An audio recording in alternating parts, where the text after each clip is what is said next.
So for the sake of simplicity for later on down the line episodes of the guide, the reason why these are going to be super long is just now that I am going to include all of the combat segments so that people have a reference to see how well my dolls and my teams were handling specific situations at their levels and their upgrades. So that being said, I'm going to continue to keep everything into these guides, and you guys can skim through them to get the information that you want, and I'm going to start timestamping them from here on in.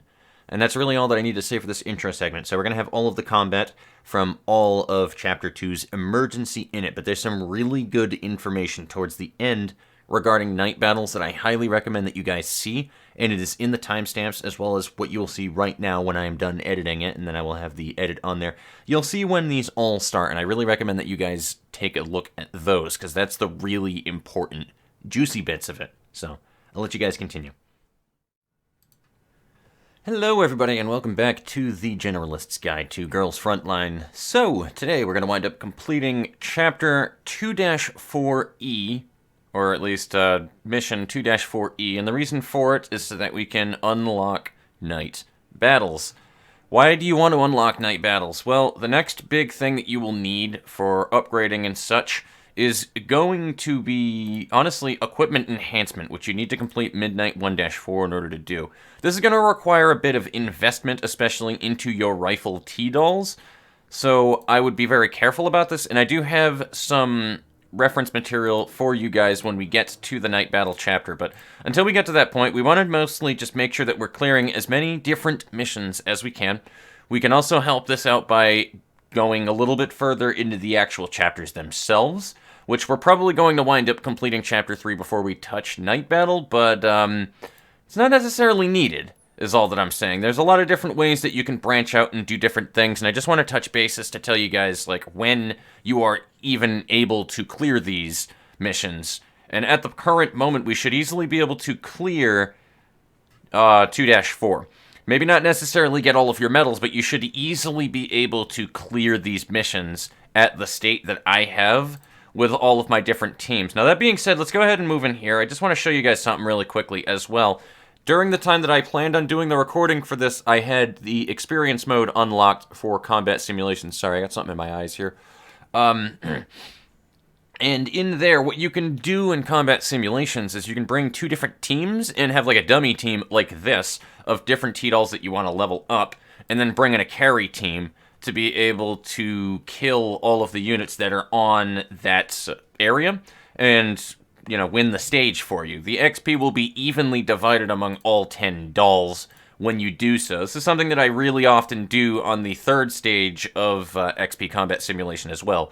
Gets me a lot of XP, and doing 2 runs and using all 6 of your sim energy will actually bring your level 1 T-dolls that you brought in your second group all the way to level 30. So that is an extremely efficient way to do that. It also gives you a lot of commander XP whenever that you do combat simulations versus regular runs. And it also gives you a shitload of surplus XP when you do that. So I would say definitely do not pass up XP mode for combat simulations. I wouldn't really pass up combat simulations whenever that you can do them. I've used a little bit of my extra energy, but I would also suggest to you guys to save a little bit of your extra energy. Not that much, but save a little bit of it, because when you're in time-limited events like these, they could be a godsend if you're not logging in every day and using all of that sim energy and then logging in 12 hours later to do more of them.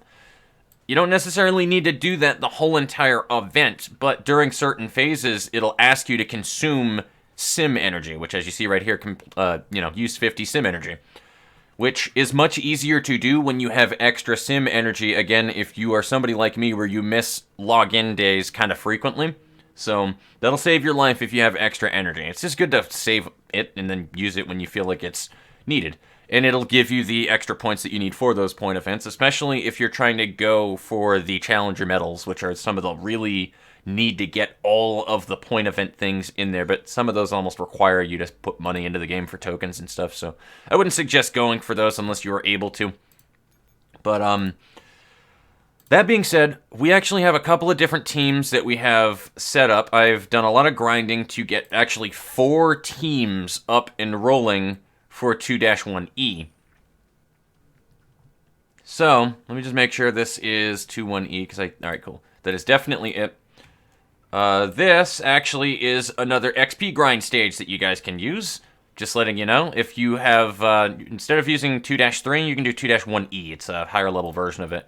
I think the level cap, or at least the fall off for XP for 2-1E is around level 35. I'm not 100% sure. I've already linked you guys in the previous part, or the part before that. I've already linked it to you, the resource for optimized leveling of your T-Dolls. So feel free to take a look at that one if you feel the need to.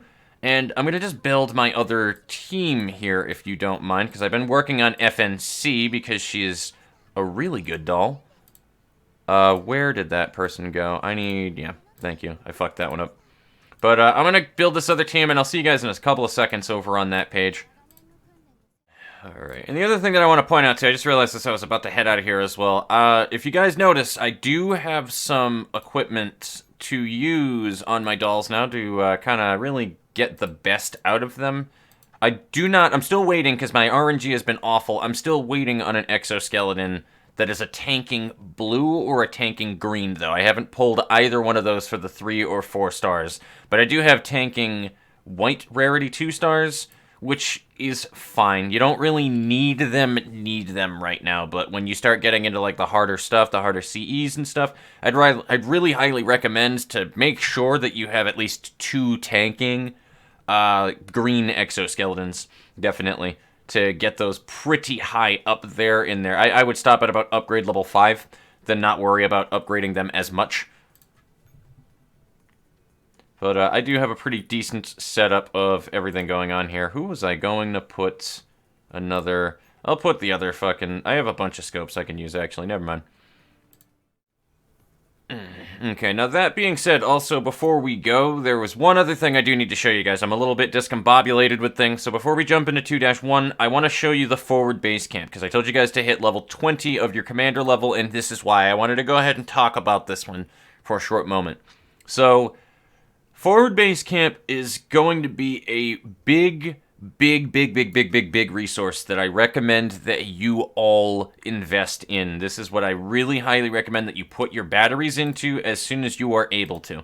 Now, the thing about this is the Ancient Gate console that I have right here, this is basically what handles how many people that you can send on your expeditions. And I am going to want to upgrade this until I get tier 3 expeditions. Once I am able to. I actually have a decent amount of battery production now thanks to the newer equipment, or the newer dorm setups that I've done, which I'll show you guys in a moment, because I have thrown some tokens that I have gotten from quests towards the gacha system, and I've been able to rework my dorms a little bit, which will give you more batteries in the long run. But I can assign 4 T-Dolls and 2 pets right now to my expeditions. You want to make sure that these little double green arrows next to them are next to the dolls that you send out. So the more T-Dolls that you unlock, the more T-Dolls, or at least the higher chance that you have of having T-Dolls that gain an exploration bonus. So this will just be going by passively as you play the game. As you can see right there, time left 4 hours and 44 minutes. They will bring back a number of different rewards and gifts for you. The thing that you want, if you look at the top, is you want Snowfield's gift. Go ahead and zoom in on that, Barry. You want Snowfield's gift. It looks like the handguard of an AK barrel. Because those can be exchanged for combat reports. 20 for every 30 Snowfield's gifts that you have, okay? I can buy 20 stacks of these. 20 stacks of 20 is 400 combat reports, okay? 400 combat reports is a lot of fucking XP for you early on in the game, and this is why I highly recommend that you guys invest into that. There are a lot of other things that you can also get out of here as well, like enhancement capsules, but I wouldn't recommend spending anything on enhancement capsules rather than the combat reports, because you can just get those from doing your combat sim, and you don't really need them, because you can just farm up a bunch of 2-star T-Dolls by just playing the fucking game. And it's not really super needed for you to get a shitload of those at the present moment anyway. You're better off putting them into combat reports and getting your dolls up with them. It also doesn't cost any resources other than those to get combat reports and spend them to level up your dolls. You don't need to spend any other resource for upgrades or for level ups with combat reports. Remember that. It's just the combat reports themselves. So that'll be a huge upgrade and boon to you. You can also use Wasteland gifts for T-Doll cores here. I wouldn't spend too many of these on the cores, but that is an option that you can do. Special combat reports in the bottom right are used for heavy ordnance cores, which you will not unlock until you beat stage 8-6. Don't worry about that. And if you should need any more batteries, City's Gifts you can also use on those as well. Universal parts are probably the second best, if not one of the better things that you can get in here as well, too, because it just requires those forest gifts, and it's pretty much the only thing that needs those forest gifts here. What those are used for is your equipment production when you get there. Rather than using other equipment to burn into it, you can just use universal parts. And they give you a significant enhancement bonus versus just grinding a bunch of 2-star units into it. So these are really good, having a lot of universal parts. It's also going to require other resources for you to do equipment upgrades later on, but we're not there yet. We're trying to unlock that. We're trying to get to that stage.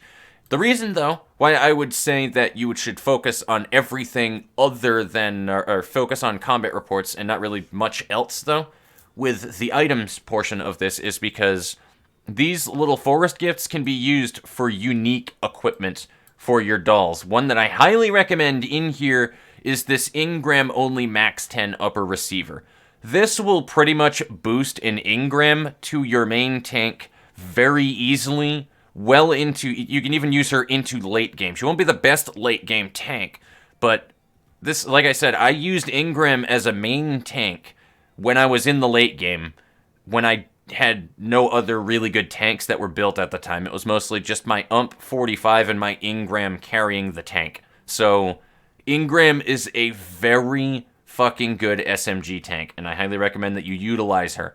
You have many other options, again, here to use for these. I would not go gung-ho over buying all of these, for sure, because it's just going to fill up your equipment slots.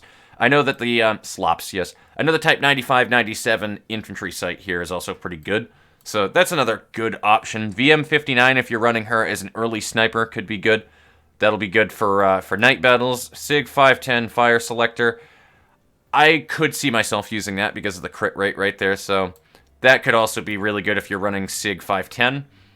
I wouldn't worry too much about... Actually, nah, if that's like your only shotgun that you pull, right? If you pull a KS-23 and that's like the first shotgun that you pull and the only one, and she's doing the tanking for you for your MG teams, I can see the buckshot being good. Buckshot is good. Slugs, no. I wouldn't really focus too much on slugs.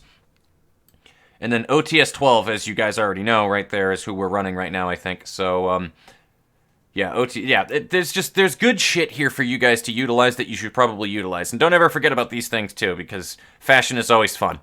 It just gives you a little effect, like candy falling out of their pockets and stuff like that. But, that being said, that's pretty much everything that you need to know here. You can also buy furniture, but I don't really buy furniture. It's just for, like, especially unique furniture that is in events that you can't really get anymore.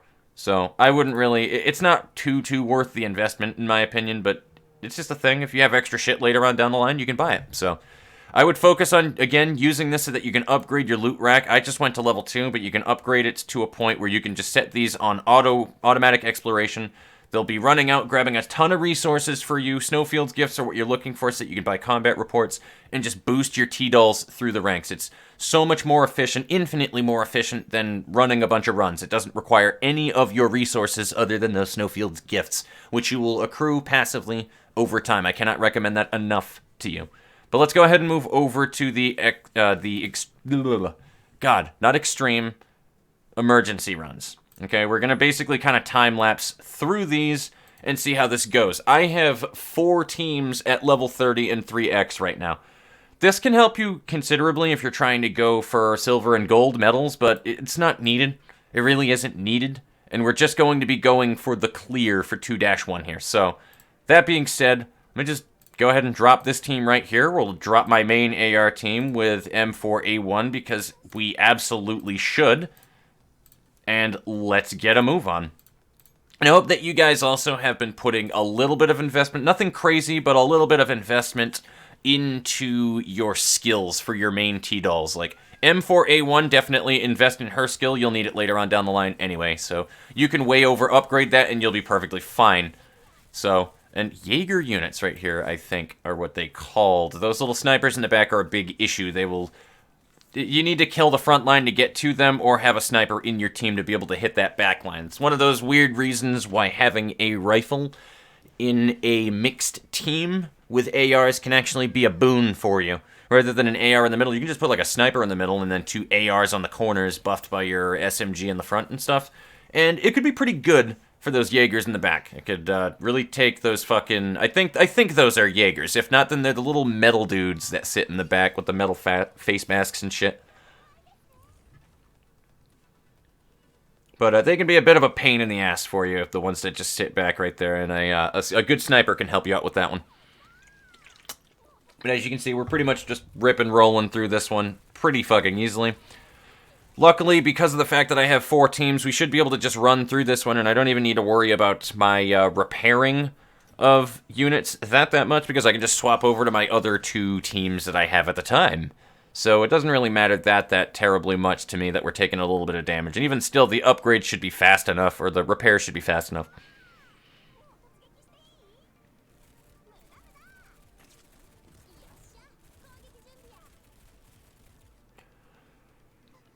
And there we have it. But yeah, that is pretty much the clearing of 2-1E right there. It's pretty simple. If you clear 2-3, you can clear 2-1 pretty easily. It shouldn't be that much more difficult. Just those snipers are a little pesky for you. And then we'll just be moving on to 2-2. But like I said, as for the skills, I hope you're putting it on some of the more main T-dolls. I wouldn't really worry about upgrading skills unless they were 3 stars, or unless you really intend on using that T-doll long term and they have a good skill like Smoke Grenade or Damage Focus or something of that sort. I wouldn't bother boosting their skill if they have kind of a crappy skill. It's just a little bit of a waste of resources, where resources are already so thin at the very early game for you. And plus, you just have better options that you can use anyway. But Ingram, for example, you can definitely boost her Smoke Grenade.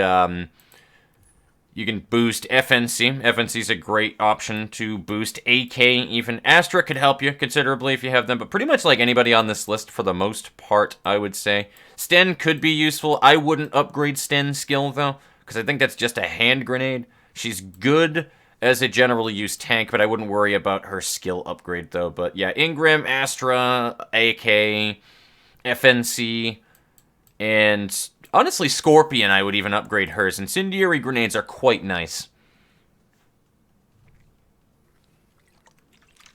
But you don't need to go gung-ho and upgrade everything you got, but if you were to do a little bit of upgrading here and there, then it could help you considerably. I'm actually just going to keep them as a side unit that I use in a little while here, but let me bring this team out. I'm going to move them up. And then I'm going to move another team out underneath me. My Galil team is dabblaged right now. Never mind, I wish I didn't do that. Galil is, she's the accuracy booster. If you guys can't tell, there's an agile team down here. These little fucking dudes with the purple cockpits there, right underneath us. They're agile enemies. They're a bit of a kick in the nuts. I was going to bring Galil down there, but I fucked that up. You can clear this one ultimately the same exact way that you initially cleared it. The difference that you're probably already seeing is the large number of units being deployed from heliports. So just got to be careful of that one. Again, having more than 2 echelons will help you, even just a dummy here. But you should be able to ultimately clear this one similarly as you have been clearing everything the fuck else here. So it should not kill you too terribly. And if you need extra firepower, just bring a 3rd AR on the back line. You don't have to do the handgun in the middle thing. But by this point, you should have a pretty decent amount of dolls that you can use. And, you know, just get decent use out of, decent general purpose use.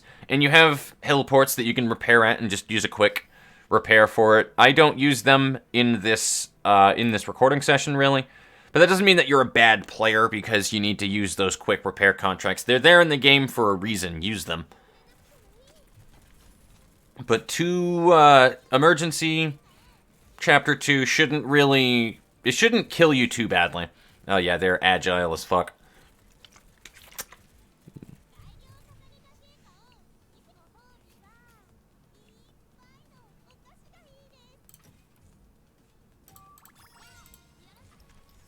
I also haven't upgraded every one of my AR units and SMG units to a degree that I feel okay with right now.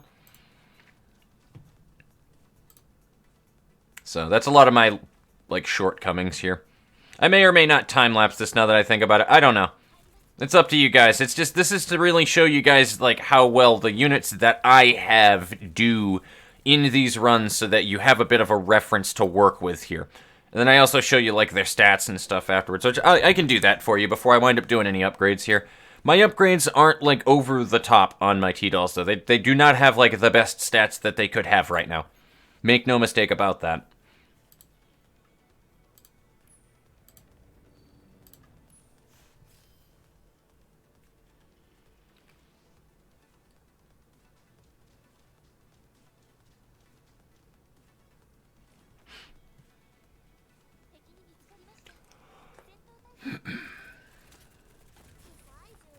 I'm starting to realize that my resources are dwindling a little on the low side as well here, so I might as well bring something up. This is a really random time to bring it up, though, but if you guys are having resource issues, right, and it's kind of difficult for you to keep up with the constant demand of trying to reach your quests every day, first off, you don't need to do the quests every day. It's a recommendation so that you can get a lot of T-Doll cores, but you don't have to do them. If you can't really produce T-Dolls decently, and you're having an issue with that one on your account, then there's no shame in just using, like, making handguns or skipping it. So skip it, number one, if you need to skip it, but number two, like I said, just work on handguns. They're much cheaper. They are significantly cheaper than anything else that you put in there. They are less than half of the resources that would be required to make pretty much any other T-Doll. So just make a couple of handguns. It's not going to kill you.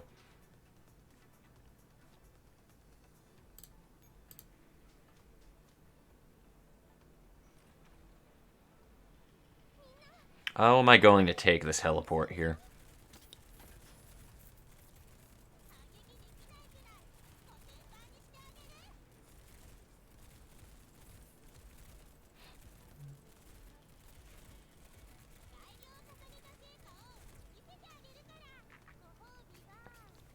And as a random side note as well, for anybody who's seeing me run M45 as a main tank here, she's got a great skill, which is that smoke grenade, but her evasion versus any other units is, she's kind of lackluster, unfortunately. I have an M9 now, look at that. I got a decent enough handgun to put in the back row. But yeah, I wouldn't recommend M45 if you can get around using her. I'm just using her just for the sake of using her. I never really did before, so figured why the hell not. I want to take this heliport, absolutely.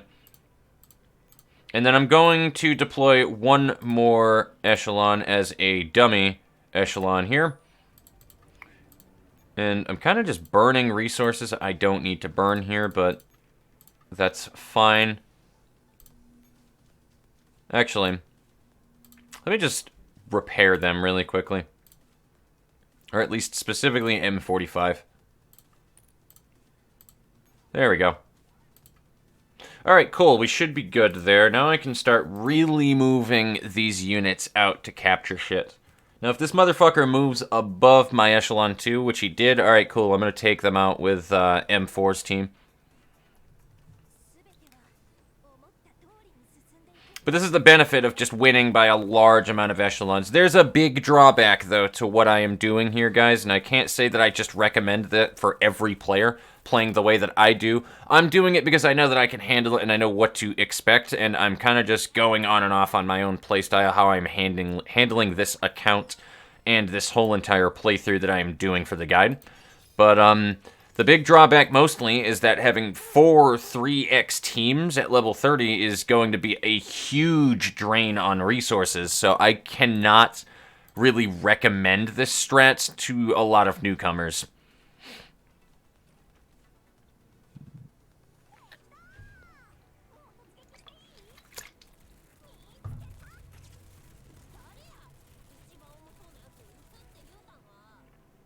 Yeah, they just shred. So that's definitely a big thing that I would recommend then for you guys easily. You'll use a little bit more resources than the handgun team, but it'll also boost your AR team to a point where they're taking less damage and you'll need less teams if you just go with the 3 AR approach. I think that was something that I did significantly more of on my initial playthrough of the game, so I think that's why I didn't really have issues when I was going through this game, to be honest with you, was because I had 3 ARs almost constantly, and I never really used a handgun.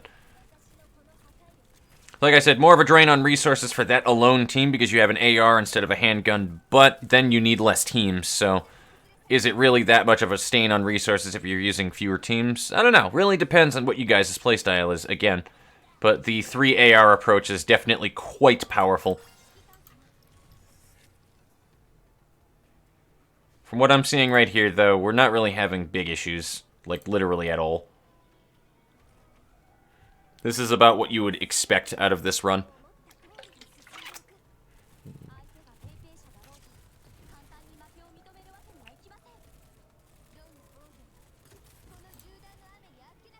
I may need to some of these later ones, distribute the damage a little bit to MP40 there. I may need to pull my PP out. Take that one how you will.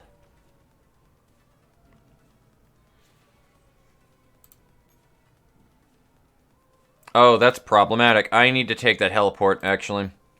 That is indeed problematic. Alright, there we go. Now, they shouldn't be able to spawn anything else. I don't think things come off of the CP.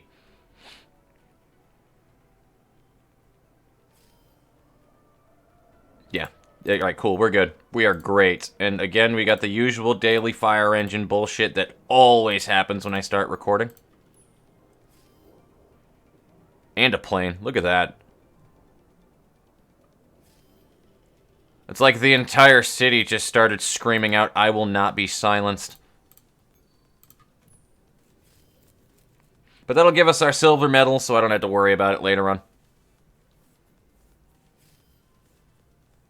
I like to do those silver medals as much as humanly possible while I'm on recording, because they're just a pain in the dick to do later. And even then, like I said, you don't need to clear these to get those silver medals. If you're just going for the clear for 2-4, you don't need to do what I just did right there. It doesn't require all the resources that I used. It's just so that I can get that silver medal out of the way.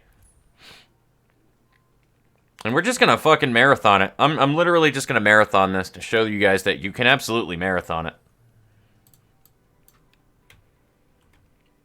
But I don't think that very many people are actually going to have issues with this one, to be honest. I'm going to go straight for the clear this time around, so we're just going to keep doing the move, spawn, and echelon strategy here. So long as you have a blue area next to the CP and somebody on your CP at all times, then you will not have an issue to clear this stage. And I need to see how early we actually can clear it. So, I want this to be our carry team.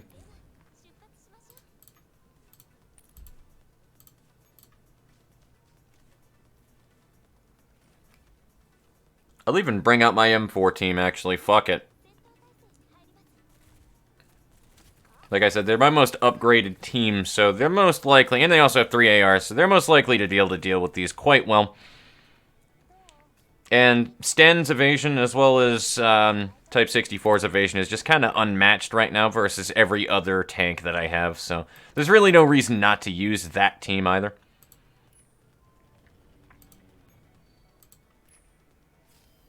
I really don't know where Spectre M4 lies as well when it comes to the main tanks. I like her. I've always used her. And it's probably because her ability gives her more evasion, why she seems to last a considerable amount of time while also having decent HP. So I like her as a 2-star.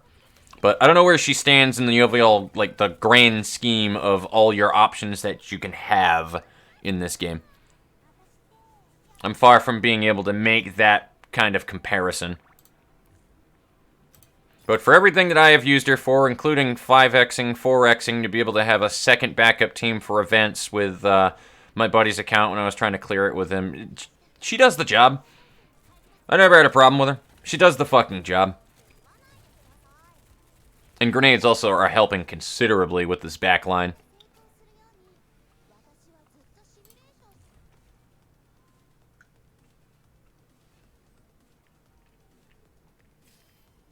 So there we go. You can actually clear the stage right from there. I don't even need to fight. Actually, you probably do, because this is going to be... No, alright, cool. Manpower, great. So it didn't even put me into a battle. There you go. You clear stage 2-3. Done. Easy clear. Easy clap. and then 2-4. Which should just be a powered-up Executioner, or at least a slightly stronger Executioner. So, you can clear this one the same exact way that you cleared all of the other fucking stages. If memory serves me correctly, unless they have somebody who is immediately right by the CP on this one. That is possible. I think it's unlikely, but it is possible. Yeah, no, we're good. So I am 100% going to bring in my main AR team, again, to really strain what they can do, and I'm just going to beat this the same exact way that I beat this one, and this... I haven't done really anything with upgrading this team, by the way, just letting you guys know that one ahead of time. I haven't really done anything with them. They may be higher level than they were before, because I had them run and clear other stages and stuff, but I never upgraded any unit on this team. I just put in those 2 blue exoskeletons on them, which are just +4 evasion. And then there are also some crit scopes in here, now that I think about it. So, just a little bit of equipment difference. That's about all. I haven't upgraded these units, though. Their raw stats are not any different. So, if we wind up clapping, which we should, clap Executioner with minimal ease, with minimal issues here, then, yeah, that should just be everything that you guys need to see with that.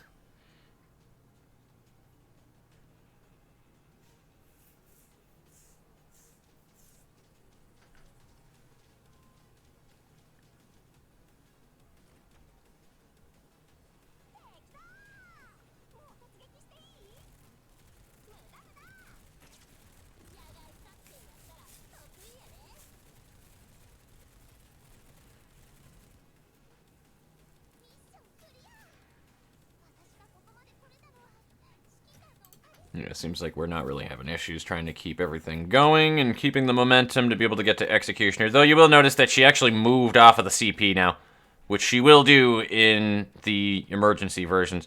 You can get lucky and get around her, too. So, that is a thing that can happen, and I need to move people into their positions right now, so I'm not moving... Notice I don't move these ARs in the back line diagonally, though. Notice that is a thing that I did not do. Also, this back line is going to really kick our shit in, isn't it? No, okay, we're good. We just got that Jaeger unit now, which I'm going to swap off. No, I don't need to, actually. I don't need to swap off our tank at all. Oh, she's attacking fucking... Alright, I'm going to withdraw her. You need to stop what you're doing right now. I didn't even realize that she was attacking my fucking AR that whole time. So that was because I was dumb and I didn't move her back fast enough, though. That can happen, but like I said, if you need to withdraw a unit, don't ever feel like that's a bad idea. That's perfectly normal. You kind of have to do that in a lot of cases to be able to prevent further damage in some of the late game stuff, so... You know, just withdraw a unit if you need to when it comes to those kind of things. It's a kind of a split-second decision you may need to do, but it won't really kill you that badly if you know what you're doing with it. And it's infinitely better than losing affinity because you lose the unit outright. You also pay a lot more out of your ass for repairs when you lose a unit outright. But now we have Night Battle unlocked, and that was the goal of everything that we were trying to do today. So starting in the next part, we will have to start working on Night Battle. Now, how the hell do you even prepare for Night Battle? Well, you guys have the equipment, so you have everything that you need to get this started. Okay, so let me grab everything that I need to right here. You have everything that you need to begin doing such a task. The thing that you really need to do is you need to start working on some main snipers here, okay? So let's go ahead and filter this by rifles. The star doesn't necessarily matter. You guys will notice that shiny watch hand that I have right there. So who do I recommend for you doing this? Well, I already told you guys about the viability in the use of ROF versus damage boosting or damage focused weapons and stuff. Now, rifles are a little bit on the opposite end of the spectrum here. I didn't mean to click on you to put you into the fucking team, you bimbo. God. Alright, so she's a damage focus, as you all know. This is one of the first ones that you wind up pulling from your login event and stuff. You will have an M14 pretty easily from a lot of the different quests and stuff in the game as well. So, you will gain this... She's a very high recommendation that I can give you.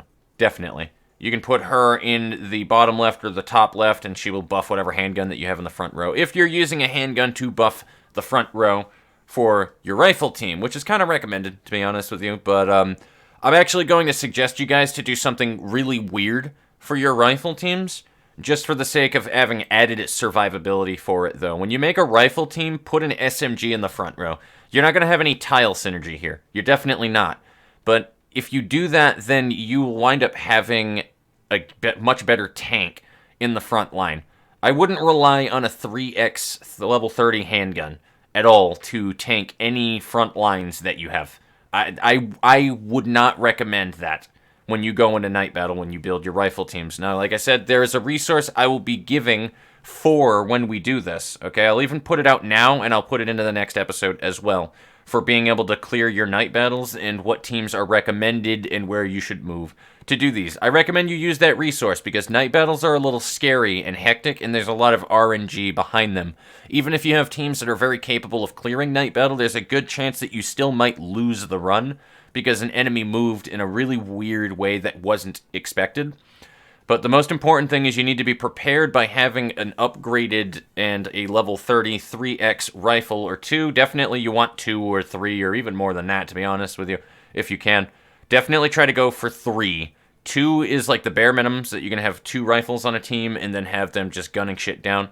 You can even use an MG if you guys want. If you're so inclined, you can do what I did. Everybody loves to recommend against machine guns, even if you don't have tiles for machine guns. One of the first ones you wind up pulling is an M2HB, who is probably one of the best MGs in the game that can carry you into the late game as well. I very highly recommend and couldn't recommend her anymore for night battles. The problem with MGs is that they have a weirdly long, grotesque reload time when they dump their 10 rounds or so of their, we're going to call it a salvo. They have to reload in between volleys. So the idea behind like getting the optimal MG team is to annihilate everything in the first volley. I recommend that you have some snipers to back up an MG team if you're going to run an MG team for your night battles. I would not recommend trying to rely on an MG team to do anything here.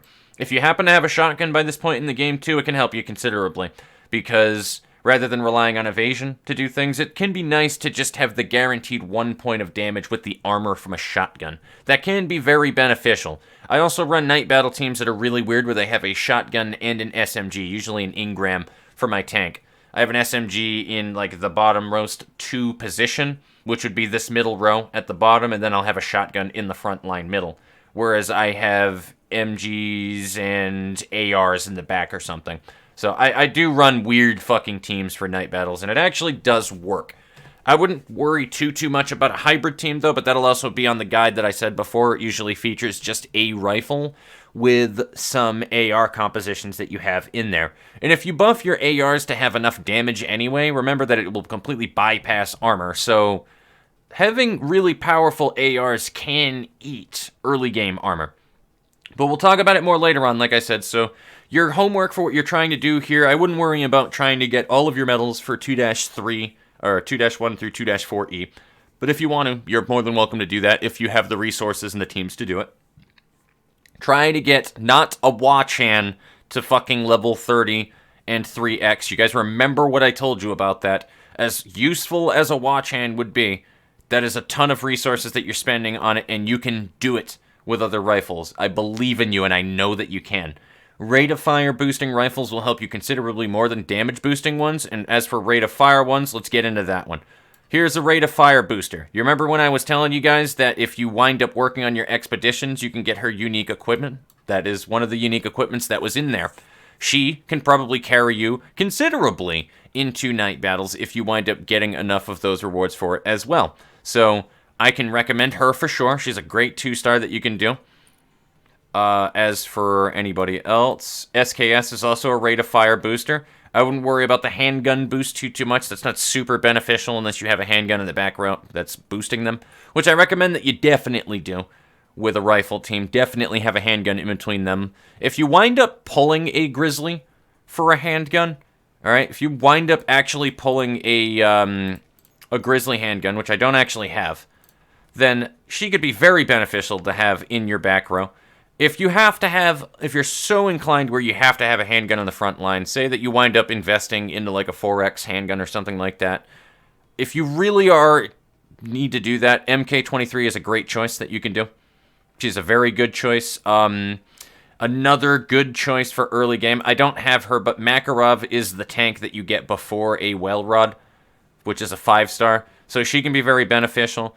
I will probably put my K5 in the back row, because that rifle damage increase right there on her skill is quite nice, as well as damage and accuracy. Maybe not. I may actually put her on my AR team, because that accuracy will be really nice for night battles. But that can be a pretty good beneficial thing that you can do.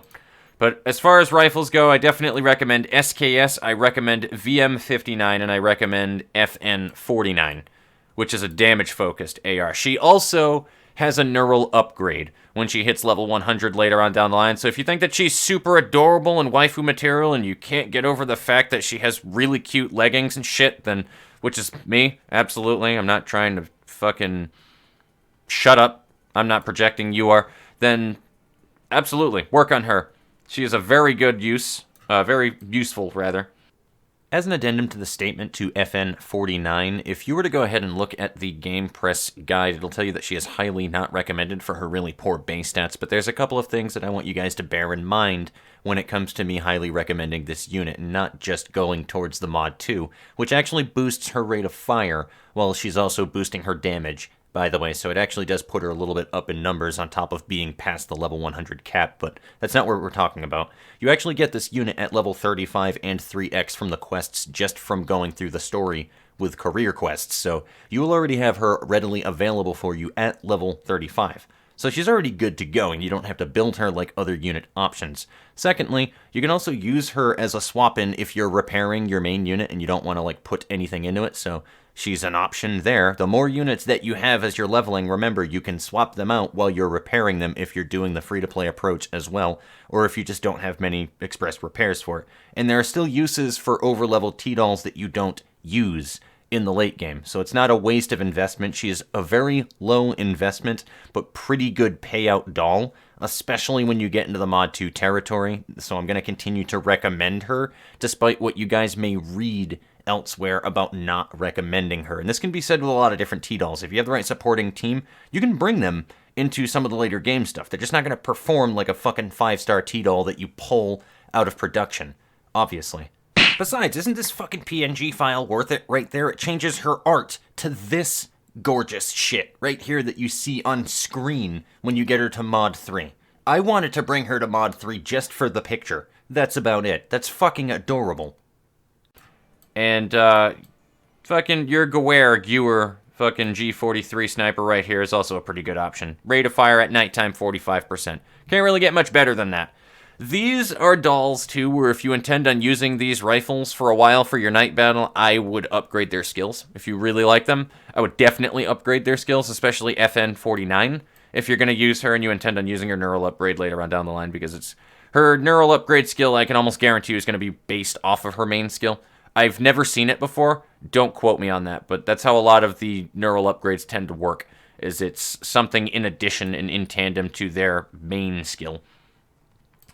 But that's all that I'm going to say right there. Those are my high recommendations. SKS, G43, FN49, and VM59. They're really easy to be able to get up and work on and all that other stuff. By the time that I'm starting out that next run, I will have those T-dolls probably at the ready at level 30, so yeah, it's probably going to be a little while before I wind up putting up the next guide for that reasoning, so I wouldn't expect it for a little while, but that is what you guys' homework is. Try to get your rifles going. Try to get a couple of handguns. Don't go crazy, but try to get a couple of basic handguns with decent tiles for decent buffs and stuff going. And again, I would not use a level 33x handgun to tank the front line on your rifle teams, even if you would need to have some really good fucking rifles that are making sure that your handguns are not taking damage from the anti-tank fucking mortar throwers and all that other shit. Whatever the hell that they're called. They're like cannons with shields in front of them on night battles. But you would have to really make sure that your rifles are on top of their A-game, man, if you're going to do that. But like I said, rifles that are rate of fire boosting will probably help you considerably more because they have much slower rate of fire than ARs do. So it is much harder for them to hit that rate of fire cap. So I would highly recommend Astra on those teams as well, because her skill for boosting rate of fire will be not detrimental, will be amazing. So that being said, that's really the best recommendation that I can give you on things that you should work on for the next setup. Other than that, for the next episode, try to make sure that you're also keeping your equipment production going. You want to make sure that you're producing an awful lot of Night Battle. Hey, there we go. That's one of my exoskeletons that I need, which is really funny because I was actually producing fucking... Oh, you know what? It might not have actually carried over. I was trying to produce Night Battle equipment with IOP stuff right here, because I need more of this Night Battle equipment. I do. I need a lot of Night Battle equipment. You're going to need a lot of laser sights. But make sure that you have Night Battle equipment. The other thing that you can make sure that you have as well, I have already done it here. I'm doing this for you guys. I'm 100% doing this for you guys. But one of the different things that you also have in here, AP ammo. You may not need AP ammo necessarily at the early parts of this, but later on for night battles, you will want AP ammo. I think you can sneak by not needing AP ammo for your snipers, because they start out with a natural amount of armor pierce. So let me check that just to be safe here. I'm going to go ahead and swap out and put a rifle in my main team for Scorpion, where my first rifle would be M14. So we'll go ahead and we'll pick her. Show equip. It does not show her armor penetration. I think you start out with like 5, 10, or 15 armor penetration. Since you already do 40 damage, that's already enough armor ignore right there on a fucking sniper, to be honest with you, to be able to bypass a lot of armor that you would be dealing with. And then plus whatever armor that they have, even if they had 40 armor, you're penetrating 15 of that, they're guaranteed to do pretty good damage as it is. But like I said, an upgraded level 30 M14 should have a decent amount of damage. I would say probably around the 60 range. So you'll be able to bypass a lot of fucking armor with these rifles, even without AP ammo. But if you want to have the little extra credits, the little extra oomph to make sure that you hit harder than even needed in Night Battle, get some AP ammo for your main rifle teams. You won't regret it, especially if it's the one rifle that you're running in your hybrid team. So that's all that I have to say here, guys. I don't think that you need AP ammo, but again, it could be very beneficial to have, and it's still nice to just have it on the back row, even if it's just white tier AP ammo. So it's good to have. So I will see you guys later on. Take it easy. That's everything that I have to say here. It was a lengthy episode, but I'm really trying to get you guys to that. You get to that point where you have everything that you need to start steamrolling the shit out of stuff and content. So I will see you guys later.